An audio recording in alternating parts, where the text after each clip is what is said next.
আকাশবাণী কলকাতা জেলার চিঠি বাঁকুড়া থেকে লিখেছেন আমাদের সংবাদদাতা দেবাশিস মৌলিক।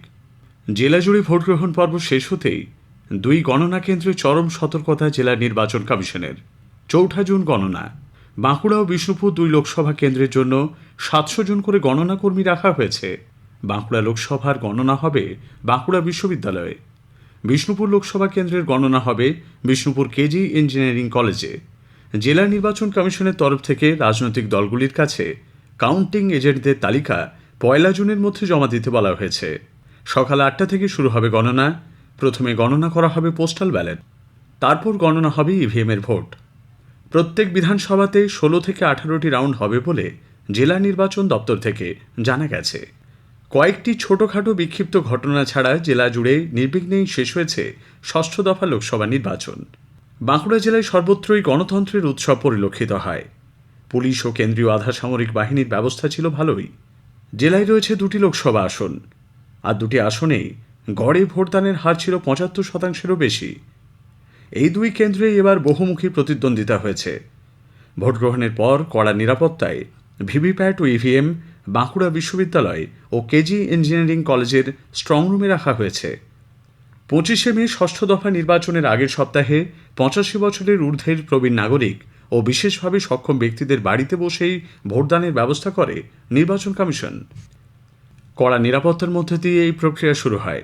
বাঁকুড়ার জেলাশাসক শেয়াদ এইন জানিয়েছেন, বাঁকুড়া ও বিষ্ণুপুর এই দুই লোকসভা কেন্দ্রে মোট ১২,০০০ জন ৮৫ বছরের ঊর্ধ্বে প্রবীণ নাগরিক ও বিশেষভাবে সক্ষম ব্যক্তিদের হোম ভোটিংয়ের ব্যবস্থা করা হয়েছিল। নিরাপত্তার দায়িত্বে কেন্দ্রীয় বাহিনীর জওয়ানরা ছিলেন বলেও জেলাশাসক জানান। বৃষ্টি না হওয়ায় নিত্য ব্যবহার ও সেচের জন্য জল ছাড়া হয়েছে মুকুটমণিপুর কংসাবতী জলাধার থেকে। সম্প্রতি জলাধারের লেফট ব্যাংক মূল সেচ ক্যানালে জল ছাড়া হয় বলে কংসাবতী সেচ বিভাগ জানিয়েছে।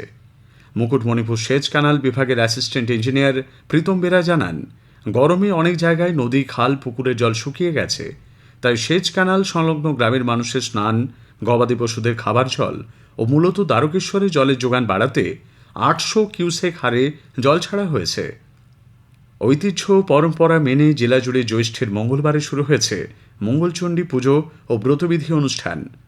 শহর ও গ্রামের এয়তি মহিলারা সংসারের কল্যাণ কামনায় মঙ্গলচণ্ডীর মন্দিরে ললিতকান্তি দেবী দিবাকর বাসিনী মঙ্গলচণ্ডী মাতার পুজো দিতে হাজির হচ্ছেন।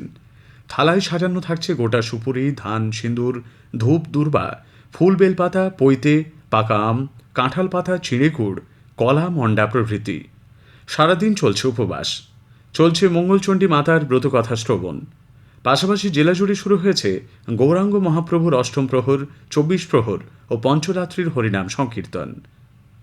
ঘূর্ণিঝড় রিমালের প্রভাব জেলার কোথাও পড়েনি, তবে রিমাল বাংলাদেশে চলে যাবার পর জেলা জুড়ে শুরু হয়েছে প্যাচে ভ্যাবসা অস্বস্তিকর গরম।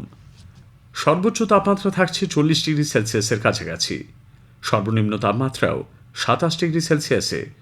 এদিকে প্রচণ্ড গরমে জেলার বিভিন্ন প্রান্তে জল সরবরাহ ঠিকঠাক না হওয়ায় গ্রামবাসীদের মধ্যে বিক্ষোভের খবর মিলছে।